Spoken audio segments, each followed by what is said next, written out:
오늘이 전도서 공부 마지막 시간입니다. 나 같으면 마지막 시간은 책거리라고 해서 떡잔치 됐습니다만은 이 말씀 자체가 하나님 생명의 떡인 줄 압니다.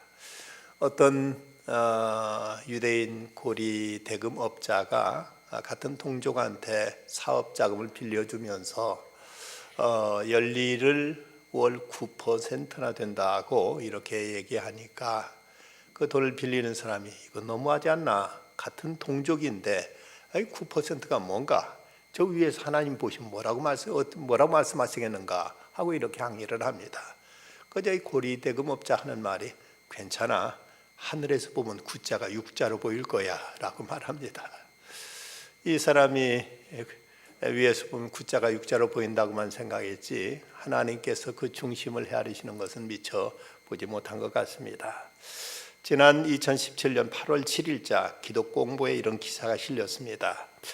평소 무신론을 주장해온 박민 씨는 교회 나가는 사람의 행실, 뉴스에 오르내리는 종교인만 봐도 신이 없다는 확신이 든다. 나는 신이 있다고 믿는 사람보다 더 바르고 깨끗하게 살 수 있다. 적어도 거짓말은 하지 않는다고 주장했다.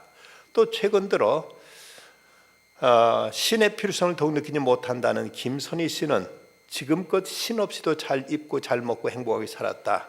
종교 집단의 수많은 규율과 법칙을 따르면 왜 힘들게 신앙을 가져야 하는지 알 수 없다며 이성적이고 현실적인 시대에 새벽, 밤, 낮 없이 교회를 찾아다니는 사람들을 보면 참 바보스럽다는 생각이 든다. 신앙들의 종교 활동의 근본적인 문제를 제시했다. 높아진 교육열과 경제적인 풍요, 사회문화적 시스템 발달로 이제 우리 사회는 종교를 필요로 하지 않는 사람들이 점점 증가해서 2015년 통계청의 종교가 없는 인구 조사 결과 2005년에 47.1%에서 9%나 늘어난 56.1%로 국민 전체의 절반이 넘어섰다고 이런 기사가 실렸습니다. 이런 무신론자들의 주장에 편승해서 믿는다고 하는 사람들까지도 점점 신앙을 잃어가고 있고, 그래서 이제 믿음을 저버리거나 아니면 교회 출석을 포기하는 그 가난한 신자들이 늘어가고 있습니다. 이런 현상에 대해서 장로신학대학 김도훈 교수는 이렇게 말하고 있습니다. 교회가 사회적인 관점, 무신론자들의 관점에 말려들고 있다. 교회와 성도들은 도덕적이고 완전해야 하며 약자를 도와야 하지만 이보다 앞서 기독교는 본질적으로 구원의 종교임을 잊지 말아야 한다. 우리는 기독교의 진리가 어떤 세계관보다 합리적이고 우월하다는 것을 인지하고 합리적으로 설명할 수 있어야 한다.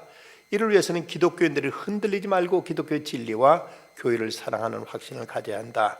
한국교회는 기독교 문화 확산을 통해 기독교 이미지가 반기독교적이지 않도록 관심을 갖고 목회자 평신도들의 삶 속에서 실천적 신존재 증명을 통해 실천적 무신론자가 되지 않도록 하나님을 증명해 나가야 될 것이라고 이런 말을 하고 있습니다. 우리가 자칫 믿는다고 하면서도 세상 믿지 않는 사람들의 세속적인 관점에 말려들어서 사람들이 욕하니까 우리도 같이 욕하고, 사람들이 비난하니까 같이 비난하고, 사람들이 이제 신앙을 조롱하니까 같이 신앙을 부정하는 이런 데 빠진다면 대단히 어리석은 일입니다. 우리가 한 가지 사실만 분명히 한다면 우리 믿음의 문제는 어떤 경우에도 우리는 부정할 수 없다고 봅니다. 나라는 존재가 스스로 나를 만들었는가? 내게 부모가 계시듯이 인간에게는 하나님께서 인간은 존재하게 되었고, 그 인간이 하나님을 섬기고 경외한다는 건 너무나 당연한 일이고 너무나 이것은 확고한 일입니다. 부모 없이 내가 태어났다. 이것은 무지가 아니라 악입니다. 부모를 부정하는 것은 그 자체가 악일 수밖에 없습니다. 인간이 창조주를 부정한다는 그 자체가 얼마나 이것이 무서운 일인가를 우리는 알아야 될 것입니다. 물론 우리에게 많은 부족함이 있고 연약함이 있지만 그럼에도 불구하고 우리의 보는 관점은 좀 달라야 될 줄 믿습니다. 언젠가 제가 오래전에 교회 여자 청년들한테 물어봤습니다. 교회 다니는 남자 어떻게 생각하느냐 물었더니 한 여자 청년이 하는 말이 예수 믿는 남자, 교회 다니는 남자들은 좀 소심하고 남자답진 못하다는 생각이 든다고 말하는 것이었습니다. 뭐 그도 그러겠다. 또 다른 여자 청년한테 물어봤습니다. 예수 교회 다니는 남자 어떻게 생각하느냐? 어떤 사람은 교회 다니는 남자들은 시시하고 또 이제 남자다운 그런 패기도 없어 보인다고 한다 했더니 이 자매는 정색을 하면서 왜 그렇습니까? 교회 다니는 남자들은 얼마나 진실한데요 라고 이렇게 말하는 겁니다. 또 보는 관점이 이렇게 다른 거죠. 어떤 같은 팩트, 같은 사실도 보는 관점에 따라서 이렇게 전혀 상반된 시각을 가질 수가 있습니다. 어제 제 아는 선배가 저 너머를 보는 눈이라는 본인의 자작시를 카톡으로 보내왔습니다. 내어다 보면 앞이 안 보여 갈 길이 막막한가? 가만히 눈을 감고 그 길 끝자락에서 여기를 봐. 그럼 안개 거치듯 갈 길이 보여. 하늘에서 보면 한눈에 다 보이지. 그 눈이 믿음의 눈이야. 여러분, 갈 길이 보이지 않아서 막막한 길이 된다면 그 길의 끝에서 바라볼 수 있다면, 그리고 저 높은 곳을 바라볼 수 있다면 많은 것들이 선명해질 것입니다. 우리가 지금 이 모든 문제가 얽히고 설켜서 그야말로 오리무중 같아도 인생의 끝에서 한번 지금 이 자리를 내다본다면 많은 문제는 간단해질 수 있습니다. 지금 내가 그렇게 복잡해하는 문제가 그렇게 복잡한 문제가 아닙니다. 이미 다 해답을 우리 스스로 찾아낼 수 있습니다. 그리고 저 높은 곳에서 하늘에서 우리의 모든 문제를 본다면, 그리고 이 우리의 지금 당면한 문제들도 그렇게 어려운 문제들만도 아닙니다. 그래서 혹자는 말하기를 지혜란 하나님의 관점에서 보는 것이다 라고 이렇게 말하고 있습니다. 하나님의 관점에 보면 많은 문제들이 이미 우리들은 정확한 답을 알고 있다고 자임할 수도 있을 것입니다. 오늘 전도서 말씀은 이제 본론 결론의 말씀입니다. 그야말로 헛되고 헛된 세상 속에서 어떻게 헛되지 않게 살 수 있느냐를 우리에게 마지막으로 분명히 제시하고 있습니다. 그것은 첫째, 하나님을 찾아야 될 그 소중한 기회를 놓치지 말라고 말씀합니다.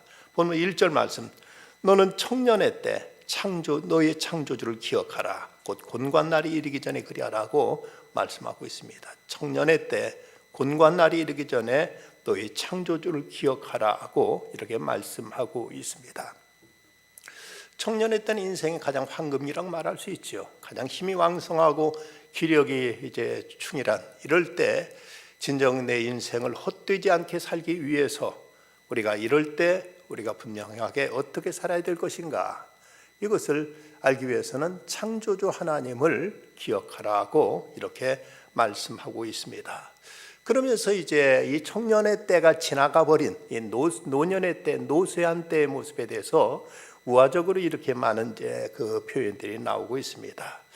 2절에부터 보면 해와 빛과 달과 별들이 어둡기 전에 비두의 구름이 다시 일어나기 전에 그리하라고 이렇게 말씀합니다. 여기서 해와 빛과 달과 별들이 어둡기 전, 비두의 구름이 다시 이르기 전에 그리하라는 말씀은 이 팔레스타인의 겨울 기후 현상을 가르치는 말씀으로, 그곳에는 이제 겨울철에 비가 오기 때문에 종종 겨울에 흐린 날이 많다는 것입니다. 이처럼 사람이 늙으면 마치 그 겨울에 충충한 그 겨울에 흐리고 어두운 것처럼, 사람이 이제 나이가 들면 기쁨이 없고 자주 흐리고 비 오는 것처럼 침울하게 되는 것을 묘사하고 있습니다.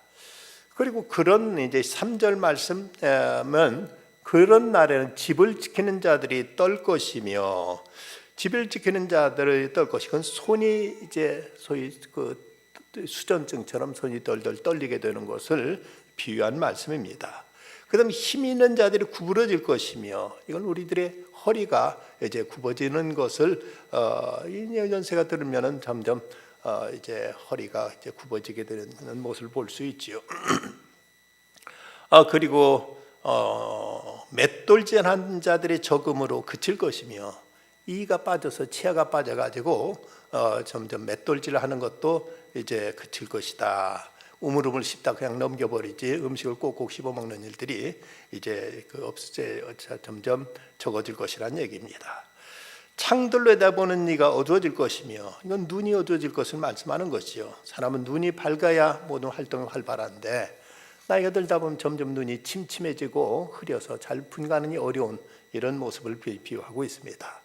다음 4절, 길거리 문들이 닫혀질 것이며 맷돌 소리가 적어질 것이며 새물 소리로 말미암아 일어날 것이며 음악하는 여들이 다시 해질 것이다.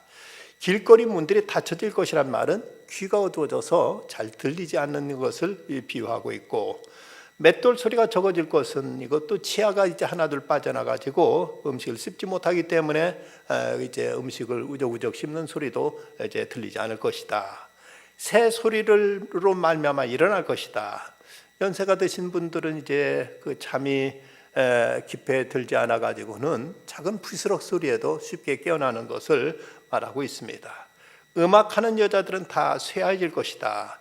목소리가 이제 점점 쇠약해져서 그처럼 젊었을 때 아름답고 꾀꼬리 같은 목소리가 탁한 소리 아니면 쉰 소리로 이렇게 이제 소리가 바뀌어질 것을 말씀하고 있습니다.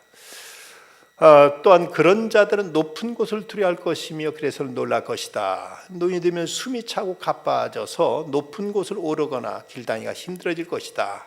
또 이어서 살구나무 꽃이 필 것이다. 이것은 살구나무는 그 아몬드를 말한다고 하는데, 어쨌든 이제 이 꽃이 펴서 하얗게 되듯이 머리가 백발로 바뀌어지는 것을 이렇게 표현하고 있습니다. 메뚜기도 짐이 될 것이며, 메뚜기는 민수기 13장 33절에 보면 작은 것의 상징으로 나타나 있는데, 사람들 보면 아주 작은 것도 짐이 될 것이다. 물건 하나 머리 들거나 어깨에 이거나 하면은 그것이 무겁게 더욱 느껴질 것이다는 말씀이고, 정욕이 그치리니 이건 성적인 욕구도 사그라지게 될 것이다고 말씀하면서, 사람이 자기 영원한 집으로 돌아가고 조문객들이 거리로 왕래하게 됨이라. 세상 떠나게 되어서 그러다가 이제 끝내 세상을 떠나게 되어서 조문객들이 오고 가게 될 것이다.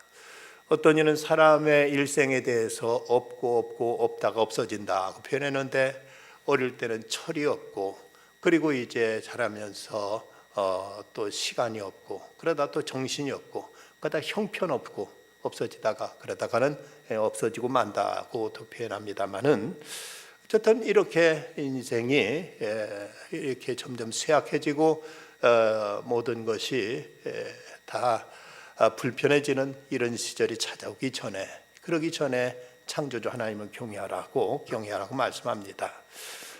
은줄이 풀리고 금그릇이 깨지고 항아리가 샘 곁에 깨지고 바퀴가 우물이에서 깨지고. 근데 근동 지방에서는, 고대 근동 지방은 부유한 집에서는 금 등잔을 은줄로 연결해 가지고 걸어 놨는데, 여기서 줄도 끊어지고 그 금그릇도 깨지듯이, 이런 등잔 모든 게 다 깨어지듯이 인생의 화롭던 시절도 다 사라져버리고 마른다고 이렇게 말씀하고 있습니다. 이럴 때 그런 날이 오기 전에 창조주를 기억하라고 말씀합니다. 근데 한국 사람들은 특히 어떤 죽음에 대해서 지나치게 부정적인 생각과 두려운 생각 때문에 어떻게든 죽음을 피해보려는 이런 생각에 사로잡혀서 살아가는 경우가 많습니다. 그 이유에 대해서 어떤 이는 한국 사람들이 유교적인 영향이 젖어 있기 때문이다 고 말합니다. 유교는 원래 종교도 아니고 유교는 어떤 내세관이 없습니다. 공자 선생님한테 제자가 묻기를 죽음이 후에는 어떻게 됩니까? 사람이 죽으면 어떻게 됩니까? 물었더니 공자 선생님 대답하신 말씀, 살아있는 것도 모르는데 어찌 죽음을 알겠는가? 미지생 언지사라고, 이제 살아있는 것도 다 모르는데 어떻게 죽음을 알 수 있겠는가? 그 말씀하신 것처럼 유교에서는 이 죽음을 부정적으로, 아니면 죽음에 대해서 전혀 어떤 사후의 세계를 소개하지 못하고 있습니다. 그렇기 때문에 그 모르는 세계에 대한 어떤 불안과 두려움 때문에 어떻게든 죽음을 피하려고 하는 것이 이 사람들의 어떤 그 뿌리 박힌 그 마음속의 의식인데, 그러나 우리 그리스도인도 똑같이 이렇다면은 이건 크리스찬이라고, 신앙이라고 말하기 어려운 것이죠.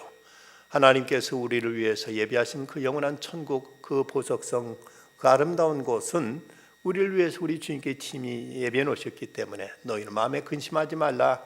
하나님 믿으니 또 나를 믿으라. 내 아버지 집에 있을 곳이 많도다. 내가 너희를 위해 처소를 예배하러 간다고 말씀하셨기에 우리는 그 나라에 대한 한없는 기대와 설레임으로 천국을 준비하고 사모할 수 있어야 될 것입니다. 사람들 중에 예수 믿으라고 권하면 믿기는 믿겠지만 나중에 천천히 나이가 들은 다음에 한가해지면 그때가 믿겠다고 하는 이런 사람들이 종종 있습니다. 네, 그렇게 전도했더니 이렇게 대답하자 그 모습을 이제 전도한 사람이 아주 아쉽게 생각했는데, 그렇게 대답한 사람 어느 날 몸이 안 좋아서 병원에 입원했습니다.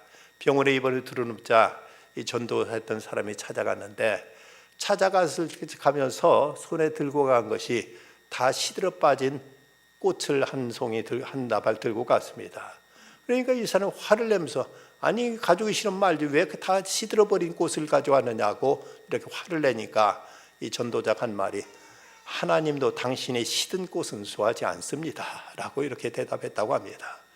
여러분 누구나 그 싱싱한 꽃을 좋아하듯이 우리가 이제 아무것도 할 일 없으면 그때나 봐서 예수 믿겠다고 하는 것이 얼마나 하나님 앞에 불경한 태도인가. 내 인생 내 마음대로 살다가 나중에 할 일 없으면 그때나 한번 봐서 혹시라도 모르니까 천국에 대한 천국 있을지 없을지 모르니까 보험이나 들어두는 셈치고 한번 나가보겠다는 것은 이것은 하나님의 그 구원을 이제 조롱하는 이런 불경한 태도일 수밖에 없습니다. 우리에게는 어느 때나 시간이 항상 주어져 있는 것은 아니라는 사실을 알아야 됩니다. 빌그램 전도단 가운데 거기에 단 피아트라는 사람이 있었습니다. 어느 날 그가 믿지 않는 어떤 그 사업가에게 초청해서 그를 빌리그램 전도 집회에 참석을 했는데, 근데 그 단 피아트라는 사람이 그 부자에게 이제 예수를 영접하도록 하기 위해서 그에게 이제 그 사무실을 찾아갔습니다. 그랬더니 이 사람이 하는 말이 나는 그리스도에 대한 이야기를 나누는 것에 흥미가 있습니다. 그런데 지금 100만 불짜리 사업 계약을 하기 위해서 지금 두 사람이 나를 기다리고 있습니다. 오늘 밤에 내가 당신한테 전화할 테니까 그때 하던 얘기에 마저 합시다 하고는 이 사람을 돌려보냈습니다. 이 사람이 아쉽게 돌아갔는데 한밤중까지 기다렸지만 전화 연락이 없었습니다. 근데 다음 날 신문을 보니까 그 부자가 지난밤 9시 30분경 병원에서 죽었다는 기사가 실렸습니다. 그래서 병원으로 달려갔더니 병원 당국자가 말하기를 어제 초저녁 병원에 실려온 그가 죽기 전에 내가 왜 그걸 못했을까 하는 말만 되풀이하다가 끝내 숨을 거뒀다고 합니다. 여러분, 오늘이라는 시간만에 내가 장담할 수 있지 내일 어떤 시간도 우리는 감히 장담할 수가 없습니다. 우리에게 바로 지금이란 이 시간, 청년의 때 너희 창조주 하나님을 기억하라고 말씀합니다. 하나님을 찾을 수 있을 그때 하나님을 찾는 것이 인생의 지혜임을 말씀합니다. 다음 두 번째는 우리는 허무한 일에 인생을 낭비하지 말고 가장 중요한 것을 추구할 것을 말씀하고 있습니다. 8절 말씀, 7절 8절 흙은 여전히 땅으로 돌아가고 영은 그것을 주신 하나님께 돌아가기 전에 기억하라. 전도자가 이르되 헛되고 헛되도다 모든 것 헛되도다. 모든 것 헛되다고 이렇게 말하는데, 그러면서 헛된 일 중에 하나의 한 사례를 여기 전도자는 12절에서 이렇게 말하고 있습니다. 내 아들아, 또 이것들로부터 경계를 받으라. 많은 책들을 짓는 것은 끝이 없고 많이 공부하는 것은 몸을 피곤하게 하느니라. 간혹 보면 신학교 도서관에 이런 말을 누가 낙서해 놓은 것을 볼 수 있습니다.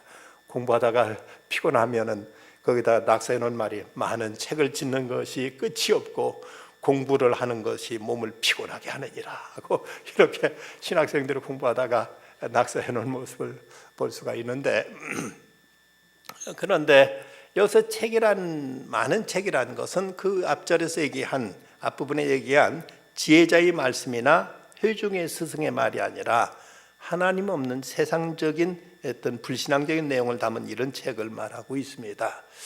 뭐 책은 끊임없이 다 나오고 있지요. 수없이 그 책이 그렇게 출판되고 나와도 한도 끝 없이 책은 이제 항상 나오고 있습니다. 책은 쓰여지고 있습니다.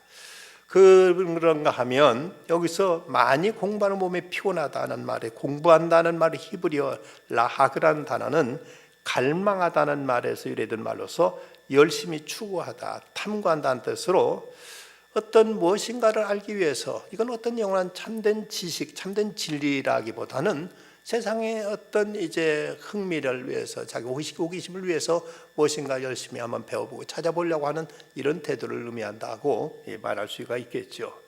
물론 우리에게 공부라는 건 대단히 중요하고 필요하고 인간으로 하여금 보다 풍성한 삶을 살기 위해서 우리에게 요구되는 것은 분명 사실입니다.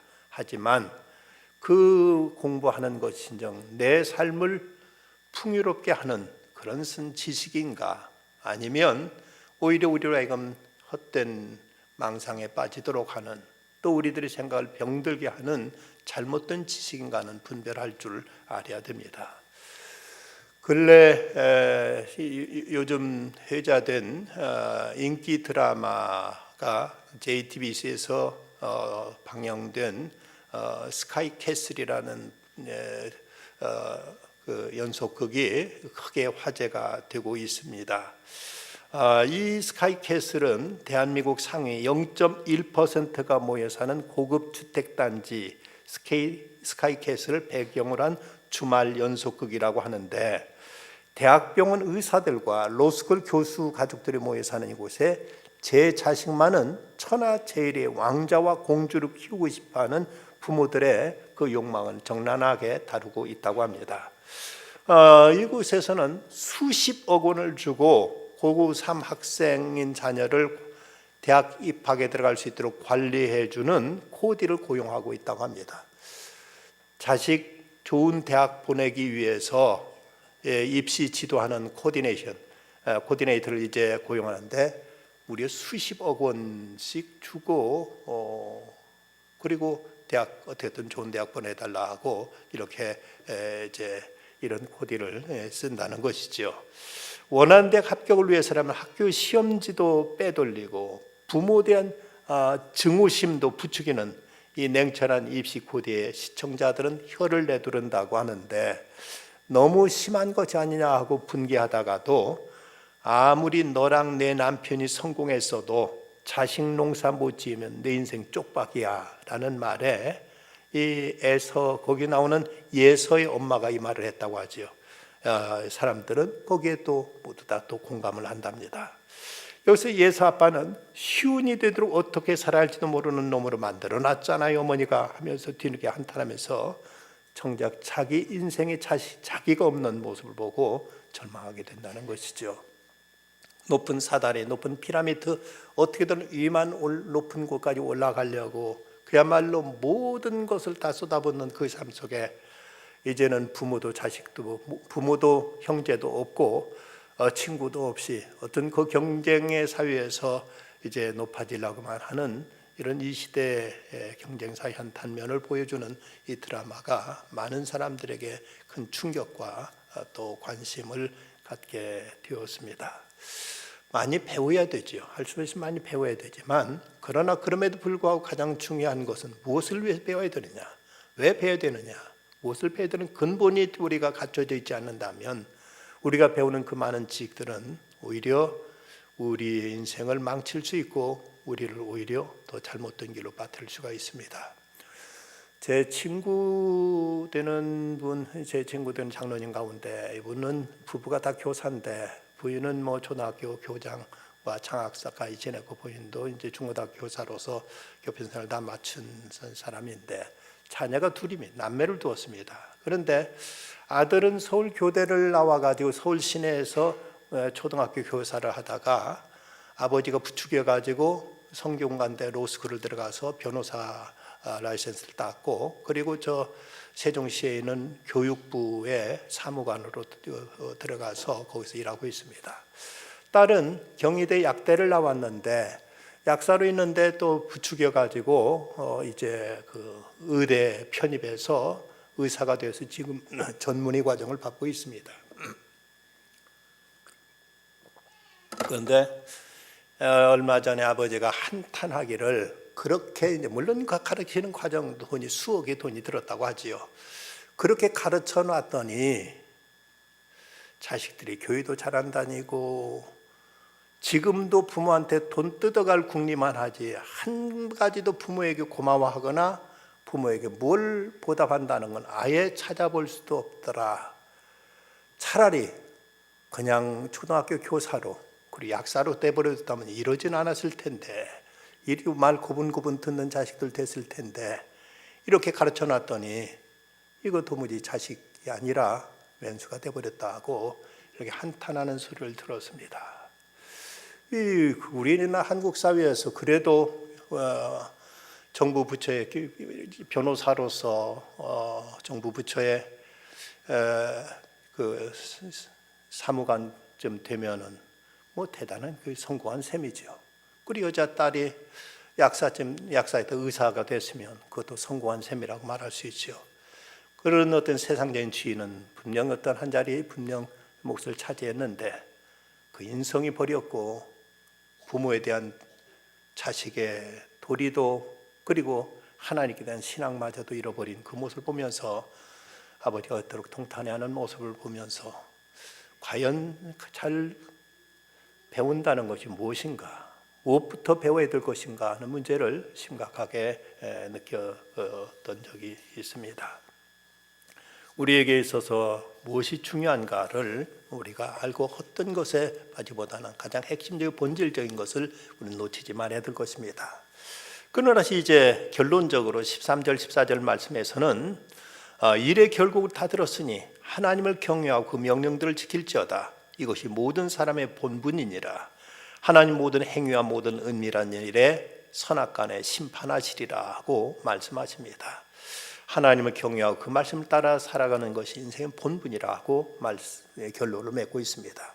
여기서 사람의 본분이란 말은 그 사람에게서 전부라는 이런 의미를 가지고 있는 말입니다. 인생은 하나님을 경외하고 그 명령을 지키는 것이 인생의 도리인데, 그런데 이제 이것을 저버린 채 우리가 인간이 추구하는 모든 것은 다 무익하거나 도리어 해로운 것일 수 있다는 것이지요. 우리는 하나님을 경외할 줄 알아야 됩니다. 하나님을 경외한다. 하나님에 대한 경건한 두려움이 있어야 됩니다. 하나님은 심판주이시기 때문에 그런 거죠. 내 인생을 하나님께서 이제 어느 날 이제 내 삶을 어떻게 살았느냐 하고 우리 인생을 하나님께서 이제 엄숙하게 여기에 대해서 하나님은 이제 물으시고 하나님께서 여기에 대해서 심판하실 것입니다. 하나님을 경외한다는 말은 하나님을 받아들이는, 하나님의 말씀을 받는 태도, 그리고 말씀을 지키는 태도에서 확인될 수 있습니다. 하나님의 말씀을 어떻게 받고 있느냐, 그리고 그 말씀을 어떻게 이제 지켜 준행하느냐가 하나님을 경외하는 모습이 이런 데서 이제 드러나게 되는 것이죠. 어떤 이는 이 경외라는 단어를 현대적인 의미로 바꾼다면 진지함이라고 이렇게 이제 풀이하는 사람도 있습니다. 그래서 우리가 하나님을 경외하기에 모든 일에 대해서 보다 진지하게 이제 대하는 것, 하나님 말씀도 보다 진지하게, 그리고 우리 삶도 우리가 진지하게 살아가는 태도가 하나님을 경외하는 태도다. 어떤 사람은 신상명세서에다 뭘 이제 기록하다가 취미난에다가 뭐라고 썼는가 하면 기독교라고 쓴 사람이 있더랍니다. 이 사람은 신앙을 취미라고 생각하니 그에게 있어서 참 하나님은 과연 어떤 존재일까 의심스럽기 짝이 없습니다. 우리 이 시대는 정말 진지함을 잃어버린 시대, 신앙생활까지도 참으로 가볍게 부담 없이 이렇게 믿고자 하는 것이 이 시대에 가장 병든 이 시대의 신앙의 모습이 아닐까 하는 생각을 갖게 됩니다.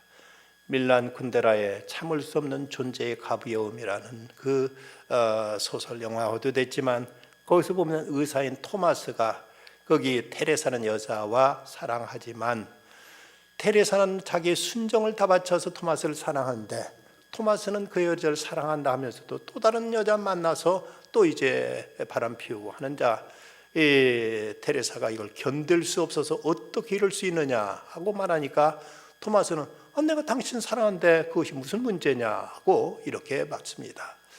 그러자 나중에는 근데 테레사가 견딜 수 없어서 그가 토마스를 죽이는 이런 비극적인 결과로 영화가 그 소설이 끝나게 됩니다. 참을 수 없는 존재의 가벼움이라는 이 영화 이 소설의 제목처럼 이 시대에 참 참을 수 없는 믿음의 가벼움, 경박함이 참 때로는 절망스럽고 때로는 답답하고 때로는 참으로 이렇게 믿어도 되나 하는 이런 안타까운 생각을 갖게 될 때가 종종 있습니다. 우리는 좀 더 진지하게 그리고 하나님에 대해서도 하나님 그분을 두려워할 줄 아는 이런 신앙생활이 필요합니다. 그래서 신약 성경에 보면 우리가 직장 생활하는 데에도 이런 하나님께 대한 경외심이 필요하다고 가르칩니다.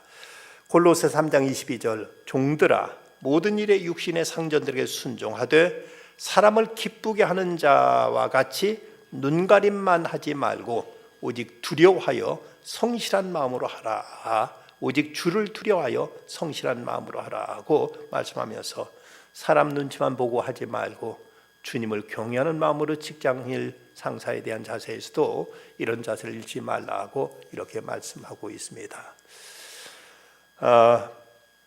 전에 김병현 선수가 미국에서 미국 프로야구 구단에 거기 소속됐던 그 구단이 다이아몬드 백스인데 그 구단주인 제리 콜란젤로는 미국 스포츠 비즈니스계에서 가장 존경받는 최고의 경영자로서 그는 미국의 CEO들 가운데서도 자기 신앙을 감추지 않는 사람으로 유명하다고 합니다.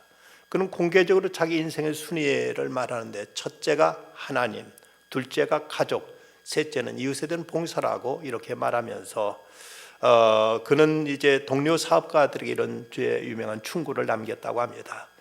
친애하는 비즈니스 지도자 여러분, 성공을 목표로 일하지 말고 성실을 목표로 일하십시오. 진지함이 우리의 라이프 스타일이 되게 하십시오. 저는 무일푼으로 사업을 시작했습니다. 그러나 저에게 돈보다 더 소중한 성실이라는 값진 미천이 있었습니다. 저는 이 성실을 바탕으로 하나님 믿고 하루하루 살아가기로 작정했습니다. 그것이 오늘 나를 만드는 힘이었습니다. 성공은 언제라도 무너질 수 있습니다.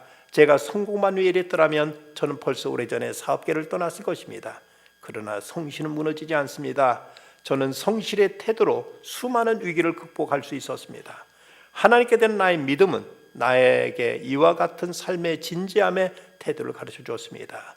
그 하나님이 저희 최고 경영자 CEO가 되어주신 것입니다 라고 이렇게 고백한 바가 있습니다. 사람들은 흔히 죄는 무서워할 줄 모르고 실패나 어떤 질병 같은 것만 무서워합니다마는 그러나 정말 우리들이 무서워해야 될 것은 하나님을 경외하면서 우리는 혹시라도 내가 하나님께로부터 멀어지지 않을까, 혹시라도 하나님 앞에 내가 죄짓지 않을까를 우리는 무서워할 줄 알아야 될 것입니다. 종교개혁자인 존 낙스는 그의 묘비명에 이런 글이 새겨져 있다고 합니다. 하나님을 두려워할 뿐 결코 인간의 얼굴을 두려워하는 일이 없는 자가 여기 잠들다. 그리고 우리 장로교의 그 시조인 장 깔뱅도 깔뱅은 하나님을 어찌나 두려워했든지 다른 아무것도 두려워하지 않는 사람이었다 하고 이렇게 그 표현하고 있습니다. 이 동아 씨가 쓴 생의 겨울이 오기 전에라는 이런 기도문이 있습니다. 곤관날이 이르기 전에 당신을 깊이 알아가게 하소서. 아무 낙이 없는 해가 이르기 전에 당신의 기쁨을 누리며 살게 하소서. 생각이 희미해지기 전에 당신만을 생각하며 사랑하게 하소서. 손발이 떨려 일손을 놓기 전에 당신의 도구로 손발을 쓰게 하소서. 치아가 상하여 맷돌질을 그치기 전에 당신의 복음의 증인이 되게 하소서. 노안이 찾아와 돋보기를 끼기 전에 당신의 기이한 법을 날마다 보게 하소서. 귀가 들리지 않아 길거리 문이 닫히기 전 당신의 말씀을 청종하여 순종을 배우게 하소서. 목소리가 쇠하여 변성이 오기 전에 당신의 귀하신 이름을 찬미하게 하소서. 백발이 성성하여 살구꽃이 피기 전에 당신을 위하여 충성을 다하게 하소서. 조문자들의 나의 영안실을 찾아오기 전에 청년의 때 당신을 기억하게 하소서. 이 전도서 12장을 패러디한 그래서 기록한 글입니다. 매튜 헨리 성서 주석가 매튜 헨리는 말하기를 하나님의 자비가 아침마다 새롭듯이 하나님의 진노도 아침마다 새롭다고 말했습니다. 하나님의 은혜를 우리가 강조해야 되지만 하나님의 진노도 우리는 두려워할 줄 알고 이것을 우리는 마음에 품고 살아야만 되는 것입니다. 전도자가 우리에게 마지막으로 당부하는 이 말씀, 일의 결국을 다 들었으니 하나님을 경외하고 그 명령들을 지킬지어다. 이것이 모든 사람의 본분이라고 말씀합니다. 진정 하나님을 경외하면서 그 말씀을 소중하게 지켜나가는 중에 우리의 본분, 인간의 도리, 인간의 바른 자세를 잃지 말고 하나님의 은총 안에 살아가는 우리 모두가 되어야 되겠습니다.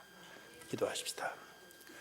거룩하신 아버지 하나님, 주님께 저희를 지으셔서 이 땅 보내시면서 주의 뜻 이루라고 저희를 세상에 파송하셨는데 어리석게도 많은 인생들은 자신이 자기 인생의 주인인 양 멋대로 살다가 인생을 방종과 그리고 부패와 타락으로 이제 더럽히며 살다가 끝내 저 무서운 지옥을 향해 내닫는 많은 사람들이 있습니다. 이런 때에도 저희로 하나님을 알게 하시고 하나님을 경외할 수 있게 해주시니 감사합니다. 하나님, 저희가 주를 믿는 이 믿음이 그저 아무런 경외심 없이 그저 가볍게 그저 부담 없이 책임감 없이 믿고자 하는 이런 유혹에 빠지지 말게 하여 주시옵소서.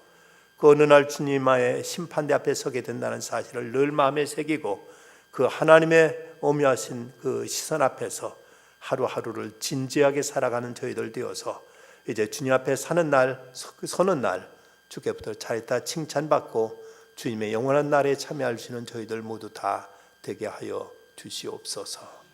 예수님의 이름으로 기도드리옵나이다. 아멘.